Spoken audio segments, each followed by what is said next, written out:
Good morning, sir. Ito yung property.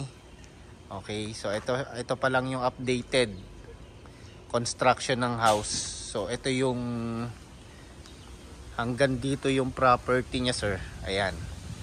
So ayan sa poste. So nasabi ni seller na dito niya ilalagay yung container house. Yan. Okay.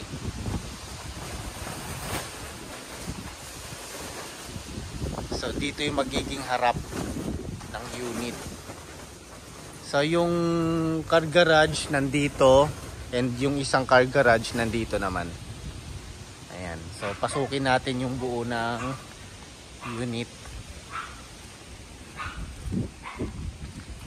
So ito pag natapos to, sir, maganda yung unit. So dito one car garage.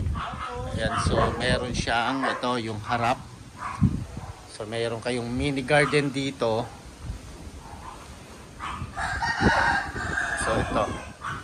So malaki yung space niya. Ayan, may hagdan. And dito yung living area. And high ceiling na rin siya, sir. Ayan.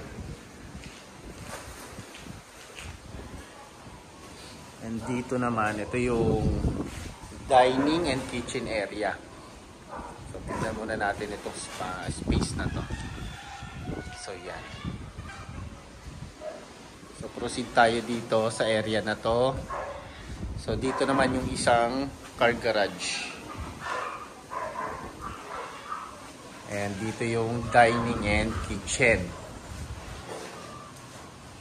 So dito meron isang kwarto, ayan.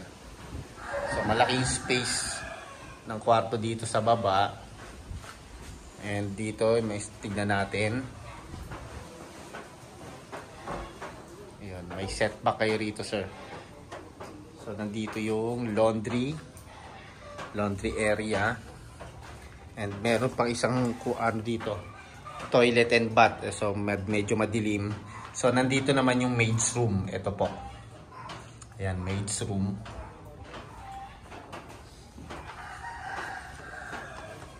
So yan.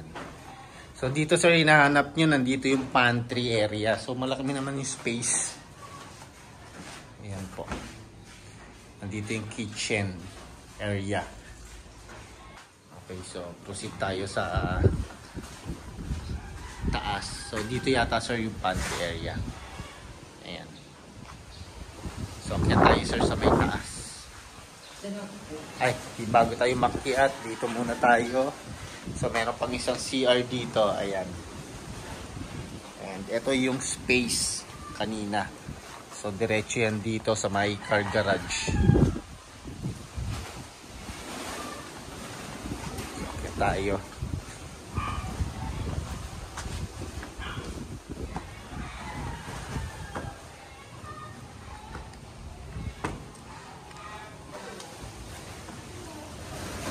So ito yung second floor, sir. So high ceiling din. Ayan, ang taas.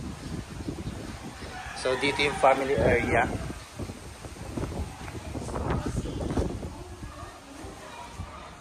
So ito yung master, ang laki.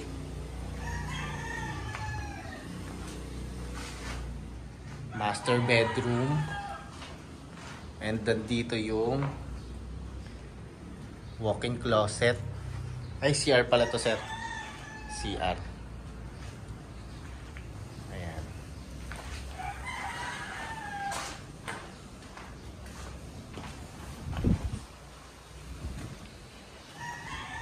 And ito yung isang bedroom sa may taas. So, bedroom number 2 na to.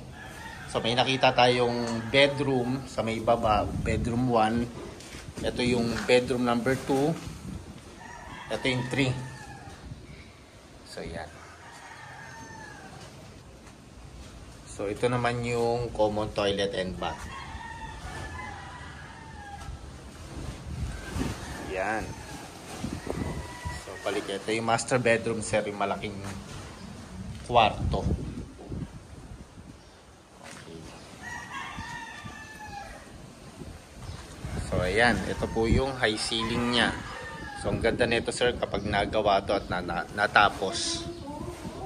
And sir, yung space dito. So malaki space dito sir. Ayan. Ayan oh. Hanggang saan niya kuya? Sa may poste. Sa may mall po sa mall. Okay. Ayan. So hanggang dyan sir yung property. So ayan, tignan natin. Tapos punta tayo dito sa kabilang side para makita nyo sir yung gaano kalaki yung magiging property nyo. So ito yung sir. So ang laki ng Sir, baka may space. makako po Sige po. So ayan. So malaki ang space nyo rito sir kapag ito yung property kinuha ninyo. Ayan o. Okay, so ayun sir. So ito pa po. Sana sir, ayan, magustuhan nyo itong property na to sir. Pag natapos to sir, maganda to.